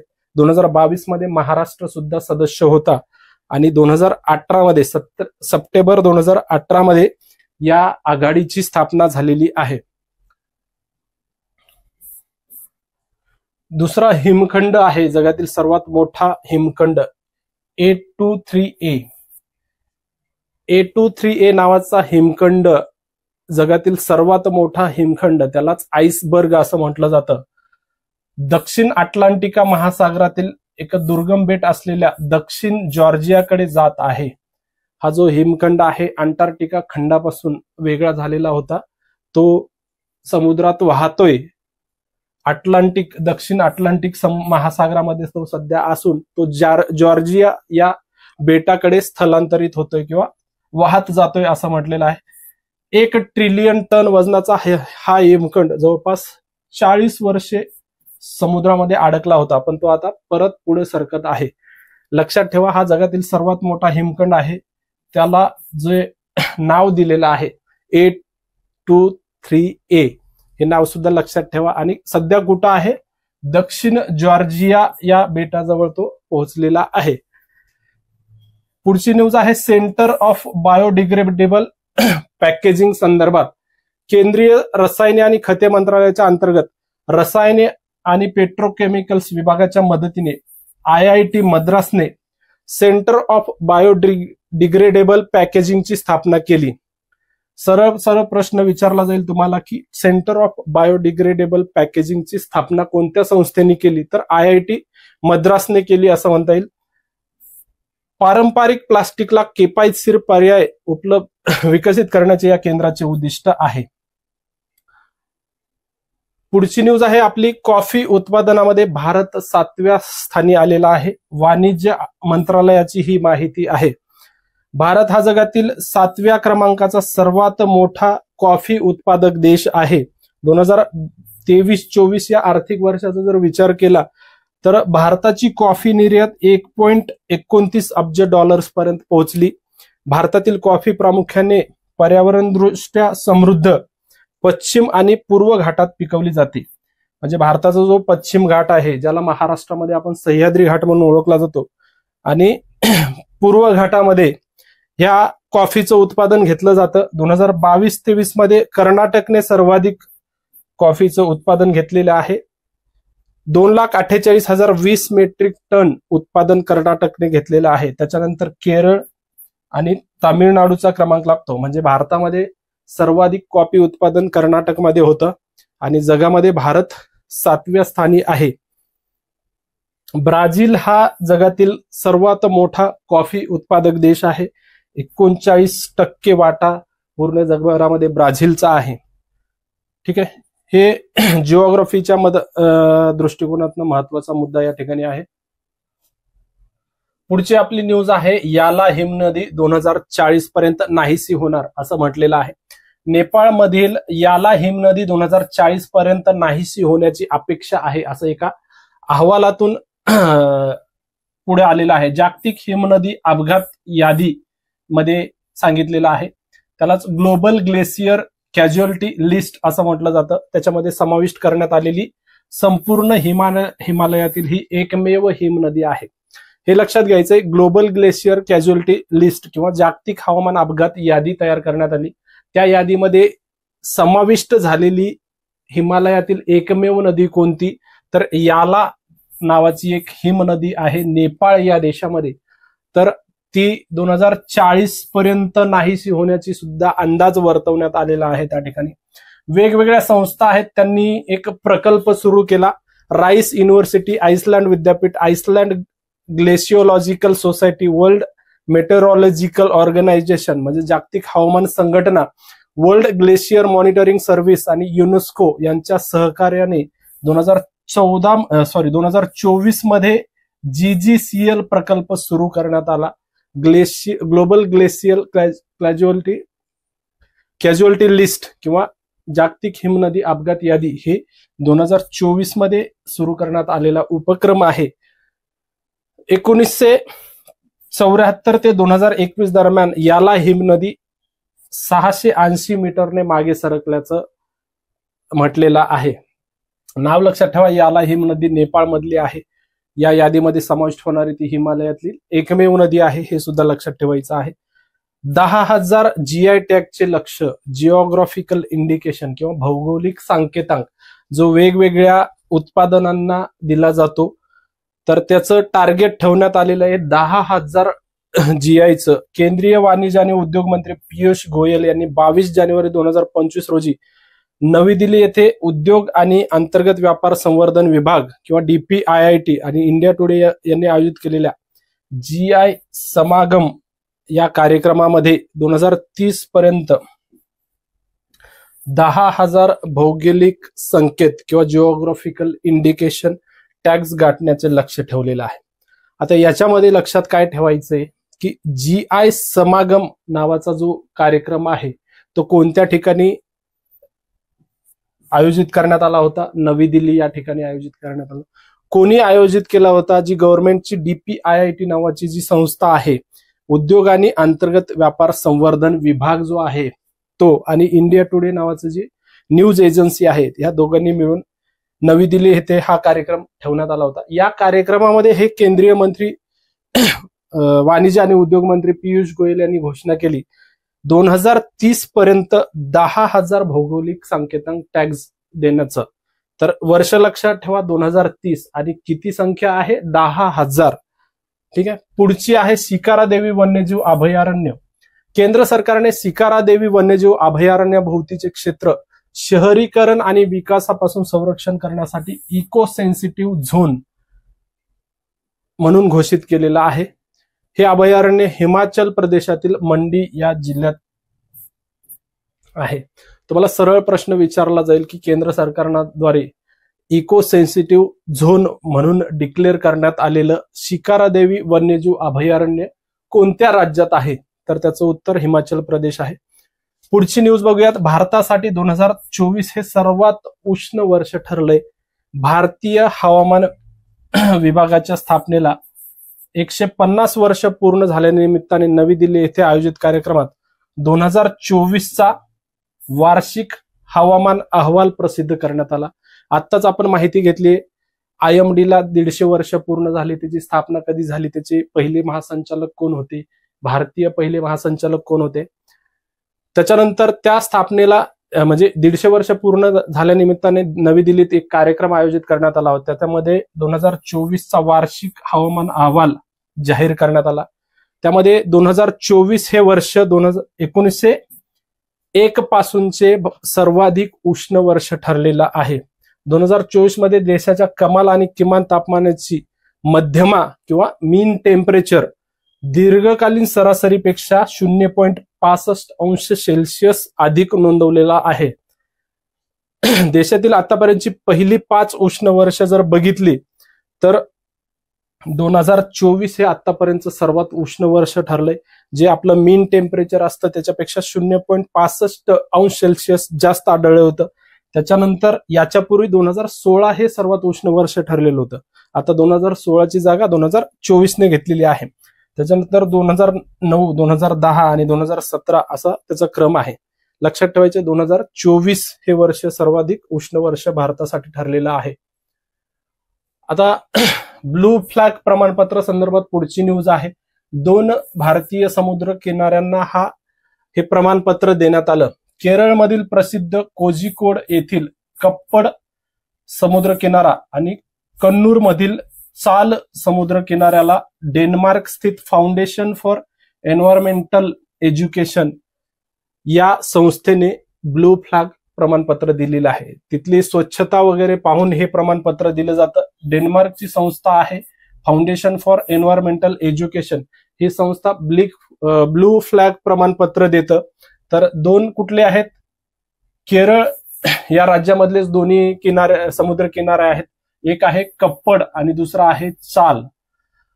1985 मध्ये फ्रान्समध्ये ब्लू फ्लॅग प्रमाणपत्र उपक्रमाची सुरुवात झाली आणि 2001 मध्ये जागतिक स्तरावर त्याचा स्वीकार करण्यात आला. सागरी आणि गोड्या पाण्यातील संस्थांमध्ये शाश्वत पद्धतीनं प्रोत्साहन देणे हा या उपक्रमाचा उद्देश आहे. सरळ लक्षात ठेवायचे, कप्पड आणि चाल हे दोन समुद्र किनारे केरळमधले आहेत, त्याला ब्लू फ्लॅग प्रमाणपत्र देण्यात आलेलं आहे. पुढची न्यूज आहे, कॅलिफोर्नियामध्ये सर्वात मोठा वणवा लागलेला होता. आपण वेगवेगळ्या ठिकाणी ह्याबद्दल वाचलेलं असणार, खूप त्यावेळेस प्रसिद्धी मिळालेली. अमेरिकेतील कॅलिफोर्निया नावाचा जो प्रांत आहे किंवा कॅलिफोर्निया नावाचं जे राज्य आहे त्या ठिकाणी भडकलेल्या वणव्यांमुळे आणीबाणी जाहीर करण्यात आलेली होती. प्रख्यात हॉलिवूडच्या नजीक असलेल्या पॅसिफिक पॅलिसेड भागामध्ये हे वणवे भडकलेले होते. लॉस एंजेलिसच्या ईशान्येकडील अंतर्गत टेकड्यांमधील राखीव क्षेत्रामध्ये 7 जानेवारी 2025 रोजी आग लागली. सांता आना या वाऱ्यामुळे आग मोठ्या प्रमाणात पसरलेली आहे. तुम्ही जेव्हा जागतिक भूगोलाचा अभ्यास करता तर जेव्हा स्थानिक वारे तुम्ही वाचत असता तर तुम्ही तिथं वाचलेलं असणार सांता आना नावाचं स्थानिक वारे आहे. जसे वेगवेगळे वारे वेगवेगळ्या प्रांतात वेगवेगळ्या प्रदेशामध्ये वाहतात तसं हे अमेरिकेतील सांता आना नावाचं वारं आहे. त्याच्यामुळे ह्या आगीला अजून प्रोत्साहन मिळाल्याने ते वणवा पेटत गेला. तर कोणत्या ठिकाणी पेटला हे लक्षात घ्या. अमेरिकेतील कॅलिफोर्निया या प्रांतामध्ये हा वणवा पेटलेला होता.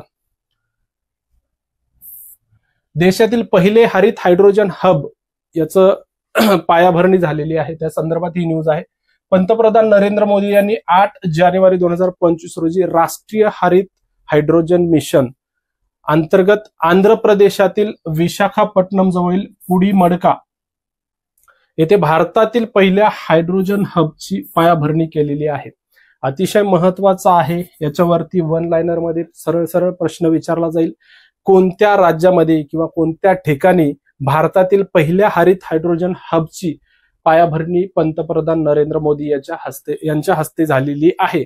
तर आंध्र प्रदेश हे नाव लक्षात ठेवा. आंध्र प्रदेश राज्यातील विशाखापट्टणम या शहराजवळ पुडीमडका नावाचं जे ठिकाण आहे त्या ठिकाणी याचं हे झालेलं आहे. आणि राष्ट्रीय हरित हायड्रोजन मिशन सध्या खूप चर्चेमध्ये आहे, कायम चर्चेत असतं. त्याच्यावरती सुद्धा प्रश्न विचारला जाऊ शकतो. त्याची डिटेल माहिती आपण याच्यामध्ये दिलेली आहे. योजना या टॉपिक अंतर्गत इयरबुक मध्ये तिथे वाचू शकता तुम्ही. एनटीपीसी ग्रीन एनर्जी लिमिटेड द्वारे हे हब उभारण्यात आलं. जानेवारी 2023 मध्ये नवीन आणि नवीकरणीय ऊर्जा मंत्रालयाने हरित हायड्रोजन मिशनची घोषणा केली. लक्षात ठेवा, जानेवारी 2023 मध्ये हरित हायड्रोजन मिशनची घोषणा करण्यात आलेली आहे. कोणतं मंत्रालय राबवते ही योजना ते पण महत्वाचं आहे. नवीन आणि नवीकरणीय ऊर्जा मंत्रालय हे मिशन राबवतं. भारताला हरित हायड्रोजन उत्पादन, वापर आणि निर्यातीसाठी जागतिक हब बनवणं किंवा जागतिक केंद्र बनवणं हे या मोहिमेचं उद्दिष्ट आहे. हे लाईन महत्वाची आहे. 2030 पर्यंत दरवर्षी 5 मिलियन मेट्रिक टन हरित हायड्रोजन उत्पादन करण्याचं लक्ष ठेवण्यात आलेलं आहे. राष्ट्रीय हरित हायड्रोजन मिशन अंतर्गत कोणत्या वर्षापर्यंत दरवर्षी 5 मिलियन मेट्रिक टन हायड्रोजन उत्पादन करण्याचं लक्ष ठेवलं असं सुद्धा प्रश्न विचारला जाऊ शकतो. त्याच्यानंतर हे तर महत्वाचंच आहे, भारतातील पहिल्या हरित हायड्रोजन हबची पायाभरणी कोणत्या ठिकाणी करण्यात आलेली आहे. पुढची न्यूज आहे, पहिले सेंद्रिय मत्स्यपालन क्लस्टर.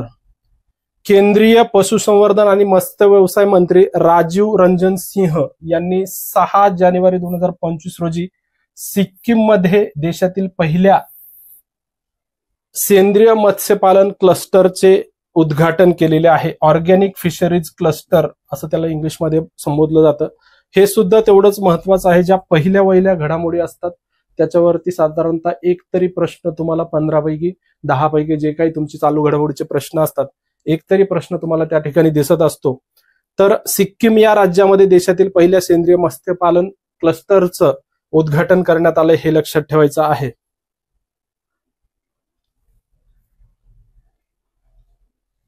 पुढची न्यूज आहे, IIT मुंबईद्वारे नाविन्यपूर्ण जीवाणू विकसित करण्यात आलेला आहे. मृदा प्रदूषणाचा सामना करण्यासाठी IIT मुंबईच्या संशोधकांनी स्युडोमोनास आणि ऍसिनेटोबॅक्टर्स याचा वापर करून नाविन्यपूर्ण जीवाणू किंवा बॅक्टेरिया असं सुद्धा म्हणता येईल विकसित केलेला आहे. हे जीवाणू विषारी प्रदूषकांचे सेवन करतात आणि त्यांचे वनस्पतीसाठी फायदेशीर पोषक तत्वांमध्ये रूपांतर करतात. तर कोणत्या संस्थेने हा नवीन जीवाणू, विशिष्ट जीवाणू विकसित केलेला आहे? तर IIT मुंबईद्वारे विकसित करण्यात आला, हे सुद्धा महत्वाचं आहे. तेलगळतीमुळे आणीबाणी जाहीर करण्यात आली आहे, ते कोणत्या ठिकाणी करण्यात आली बघूयात. की काळ्या समुद्राच्या किनाऱ्याजवळ किंवा ब्लॅक सी जसं त्याला म्हणतो आपण, काळ्या समुद्राच्या किनारी मोठ्या प्रमाणात तेल गळती झाल्याने पर्यावरणाचे गंभीर नुकसान झाल्यानंतर रशियाने आणीबाणी जाहीर केलेली आहे. 15 डिसेंबर 2024 रोजी केर्च समुद्रधुनीजवळ वादळामुळे नुकसान झालेल्या रशियन तेल टँकरमधून ही तेलगळती झालेली आहे. हे पण लक्षात ठेवा, केर्च समुद्रधुनी या ठिकाणी तेलगळती झाली, रशियाने त्यासाठी आणीबाणी जाहीर केलेली आहे. देशातील पहिले झिरो वेस्ट विमानतळ 22 डिसेंबर 2024 रोजी केंद्रीय नागरी उड्डाण मंत्री किंजरापू राम मोहन नायडू यांनी इंदोर येथील देवी अहिल्याबाई होळकर विमानतळावर 3000 चौरस फूट मटेरियल रिकव्हरी सुविधेचे उद्घाटन केलेलं आहे. यासह हे विमानतळ भारतातील पहिले शून्य कचरा विमानतळ ठरलेलं आहे. कुठं? इंदोर या मध्य प्रदेशमधील इंदोर या ठिकाणी देवी अहिल्याबाई होळकर विमानतळावर ही सुविधा विकसित करण्यात आलेली आहे, म्हणजे उद्घाटन करण्यात आलेले आहे. पुढचा नदीजोड प्रकल्प आहे. केन बेटवा नदीजोड प्रकल्पाची पायाभरणी करण्यात आली. पंतप्रधान नरेंद्र मोदी यांनी 25 डिसेंबर 2025 रोजी मध्य प्रदेशातील खजुराहो येथे केन बेटवा नदीजोड प्रकल्पाची पायाभरणी केलेली आहे. या प्रकल्पासाठी 44,605 कोटी रुपयांचा अंदाजित खर्च आहे. मध्य प्रदेशातील 10 जिल्ह्यांतील 40 लाख आणि उत्तर प्रदेशातील 21 लाख लोकांना पिण्याचे पाणी यासाठी उपलब्ध होणार आहे. 2000 गावातील 7.18 लाख शेतकरी कुटुंबांना फायदा होणार आहे आणि 103 मेगावॅट जलविद्युत आणि 27 मेगावॅट सौर ऊर्जा निर्मिती सुद्धा या प्रकल्पातून होणार आहे. पुढची न्यूज महत्वाची आहे. गंगेतील डॉल्फिनचं टॅगिंग करण्यात आले. जगात पहिल्यांदाच गंगेतील डॉल्फिन या प्रजातीचं टॅगिंग करण्यात आलंय. 18 डिसेंबर 2024 रोजी आसाममध्ये पहिल्यांदाच गंगेतील डॉल्फिनला, त्याचं शास्त्रीय नाव जर बघितलं तर प्लॅटॅनिस्टा गॅन्जेटिका असं त्याचं शास्त्रीय नाव आहे. तर पहिल्यांदाच टॅग करण्यात आलं. केवळ भारतातीलच नव्हे तर या प्रजातीसाठी हे जगातील पहिलंच टॅगिंग आहे. कोणत्या ठिकाणी टॅग करण्यात आलं? आसाम या ठिकाणी टॅग करण्यात आलेला आहे. गंगेतील डॉल्फिन हा भारताचा राष्ट्रीय जलचर प्राणी आहे. 2010 मध्ये राष्ट्रीय जलचर प्राणी म्हणून घोषित करण्यात आलं आणि हाच प्राणी जो आहे तो उत्तर प्रदेशचा सुद्धा राज्य जलचर प्राणी आहे. भारतामध्ये डॉल्फिनचे 2 प्रकार आढळतात, एक गंगेतील डॉल्फिन आणि एक सिंधू नदीतील डॉल्फिन.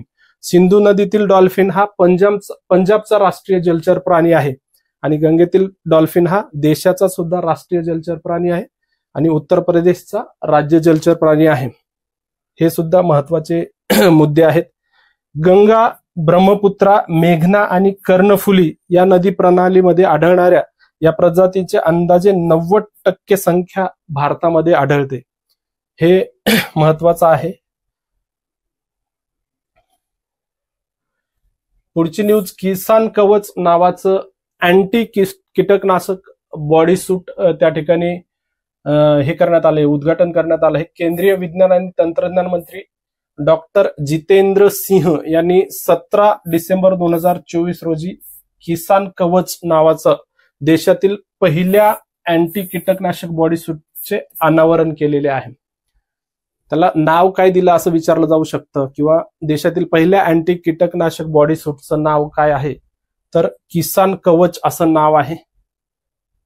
हे बॉडी सूट कीटकनाशकांच्या हानिकारक प्रभावापासून शेतकऱ्यांचे संरक्षण करण्यासाठी डिझाईन करण्यात आले. Biotechnology research and innovation council Bengaluru द्वारे सेपिओ हेल्थ प्रायव्हेट लिमिटेडच्या मदतीने हे विकसित करण्यात आलेलं आहे. ह्या संस्था सुद्धा लक्षात ठेवायच्या आहेत. पुढचा ज्वालामुखी संदर्भात न्यूज आहे आपली माउंट इबू. जानेवारी 2025 मध्ये इंडोनेशियातील उत्तर मालुकू येथे असलेल्या माउंट इबू ज्वालामुखीचा उद्रेक झाला. माउंट इबू हा इंडोनेशियातील माउंट मेरापी नंतर दुसरा सर्वात सक्रिय ज्वालामुखी आहे. सरळ प्रश्न विचारला जाईल, जानेवारी 2025 मध्ये उद्रेक झालेला माउंट इबू हा ज्वालामुखी कोणत्या देशात आहे, तर इंडोनेशिया नाव लक्षात ठेवायचं आहे. पुढचं आहे चिडो नावाचं चक्रीवादळ आलं होतं, त्या संदर्भात आहे. चिडो या उष्णकटिबंधीय चक्रीवादळाने डिसेंबर 2024 मध्ये आग्नेय आफ्रिकेला प्रभावित केलेले होते. म्हणजे आग्नेय आफ्रिकेमध्ये डिसेंबर 2024 मध्ये आलेल्या चक्रीवादळाचं नाव काय आहे असं सुद्धा प्रश्न येऊ शकतो. चिडो नाव लक्षात ठेवा. शोना जी स्थानिक भाषा आहे तेथील आग्नेय आशियामध्ये बोलली जाणारी, त्या भाषेतील त्याचा अर्थ होतो चिडो या शब्दाचा अर्थ होतो इच्छा. या चक्रीवादळामुळे हिंदी महासागरातील मेयोट या फ्रेंच प्रदेशाचं सर्वात मोठं नुकसान झालेलं आहे. त्याच्यानंतर Mauritius, Seychelles, Madagascar, Comoros, Mozambique, Malawi या देशांनी या वादळाला तडाखा दिलेला आहे. पुढची न्यूज आहे जगातील पहिली कार्बन 14 डायमंड बॅटरी.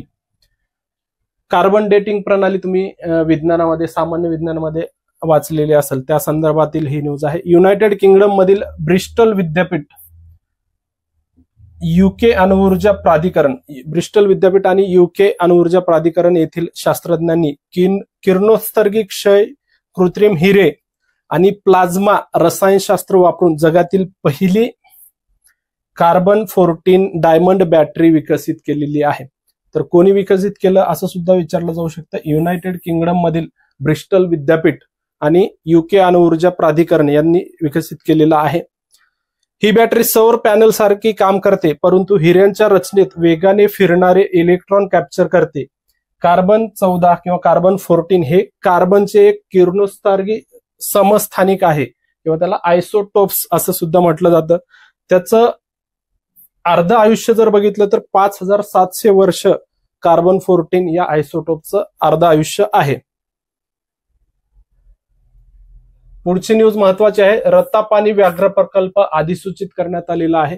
मुख्यमंत्री मोहन यादव यांच्या नेतृत्वाखाली मध्य प्रदेश सरकारने, म्हणजे मध्य प्रदेश या राज्यामधलं जे रत्तापानी व्याघ्र प्रकल्प आहे ते 2 डिसेंबर 2024 रोजी रत्तापानी वन्यजीव अभयारण्याला व्याघ्र प्रकल्प म्हणून अधिसूचित करण्यात आलेला आहे. हा राज्यातील 8वा आणि देशातील 57वा व्याघ्र प्रकल्प ठरलेला आहे. म्हणजे मध्य प्रदेश मधला हा 8वा आणि देशातला 57वा व्याघ्र प्रकल्प ठरला. वन्यजीव संरक्षण कायदा 1972च्या कलम 38V अंतर्गत अधिसूचना जारी करण्यात आली. म्हणजे जे काही व्याघ्र प्रकल्प अधिसूचित केले जातात तर ते वन्यजीव संरक्षण कायदा 1972 अंतर्गत केले जातात. या प्रकल्पाला 2018 मध्ये एनटीसीए कडून आवश्यक तत्वता मान्यता मिळाली होती. रायसेन आणि सिहोर जिल्ह्यामध्ये असलेले रत्तापानी वन्यजीव अभयारण्य मध्य प्रदेशातील वाघांचे महत्वपूर्ण अधिवास म्हणून ओळखला जातो. याचं गाभा क्षेत्र आहे 763.8 चौ किलोमीटर, तर बफर क्षेत्र आहे 507.6 चौरस किलोमीटर. रत्तापानी व्याघ्र प्रकल्पाचं एकूण क्षेत्रफळ जर बघितलं तर 1271.4 चौरस किलोमीटर एवढं आहे. एवढं लक्षात ठेवायचंय. हा मध्य प्रदेश मधला व्याघ्र प्रकल्प आहे, मध्य प्रदेश मधला 8वा आणि देशातील 57वा. पुढचं सुद्धा न्यूज त्याच रिलेटेड आहे. मध्य प्रदेशमध्ये 9वा व्याघ्र प्रकल्प घोषित करण्यात आलेला आहे. राष्ट्रीय व्याघ्र संवर्धन प्राधिकरणाने 1 डिसेंबर 2024 रोजी मध्य प्रदेशच्या शिवपुरी जिल्ह्यातील माधव राष्ट्रीय उद्यानाला व्याघ्र प्रकल्प म्हणून घोषित करण्यास तत्वतः मान्यता दिलेली आहे. हा मध्य प्रदेशातील 9वा व्याघ्र प्रकल्प ठरलेला आहे. हे 1 डिसेंबर 2024 ची न्यूज आहे. नंतर मार्च 2025 मध्ये याला अधिसूचित करण्यात आलं आणि हा देशातला 58वा व्याघ्र प्रकल्प ठरलेला आहे. 57वा व्याघ्र प्रकल्प बघितला रत्तापानी व्याघ्र प्रकल्प. 58वा देशातला व्याघ्र प्रकल्प कुठला आहे तर माधव नावाचा जो व्याघ्र प्रकल्प आहे मध्य प्रदेश मधला तो देशातील 58वा व्याघ्र प्रकल्प ठरलेला आहे. त्याचा विस्तार 1751 चौरस किलोमीटरवर असेल. त्याचं कोर क्षेत्र आणि बफर क्षेत्र लक्षात घ्या. 375 चौरस किलोमीटरचं कोर क्षेत्र किंवा गाभा क्षेत्र आणि 1276 चौरस किलोमीटरचं बफर क्षेत्र आहे. पुढची न्यूज जी आहे ते IISR सुरसा नावाची आल्याची नवीन जात विकसित करण्यात आली. ICAR Indian Institute of Spices रिसर्चने व्यावसायिक वापरासाठी आल्याची नवीन जात प्रसिद्ध केली. त्याचं नाव आहे IISR सुरसा. सरळ प्रश्न विचारला जाऊ शकतो की या संस्थेने आल्याची नवीन जी प्रजात विकसित केली त्याचं नाव काय आहे किंवा IIS सुरसा ही कोणत्या पिकाची जात आहे असं सुद्धा विचारलं जाऊ शकतं. हेवान शेतकरी सहभागात्मक प्रजनन कार्यक्रमाद्वारे विकसित करण्यात आले आहे आणि केवळ भाजी म्हणून वापरण्यासाठी विकसित करण्यात आलेली ही भारतातील पहिली आल्याची जात आहे. ठीक आहे. अशा प्रकारे आपण कृषी व पर्यावरण घडामोडीचा जे काही टॉपिक वाईज आपण विश्लेषण घेतोय ते संपलेलं आहे. हे 2 पुस्तकं सध्या मार्केटमध्ये अवेलेबल झालेले आहेत. सिम्प्लिफाईड महाराष्ट्राचा भूगोल आणि सिम्प्लिफाईड पर्यावरण रिव्हिजन नोट्स स्वरूपात हे 2 पुस्तकं मी स्वतः लिहिलेले आहेत. तुम्ही एकदा पुस्तक चाळून बघू शकता. अतिशय उत्तम अशी मांडणी आहे आणि सर्वसमावेशक माहिती दिलेली आहे.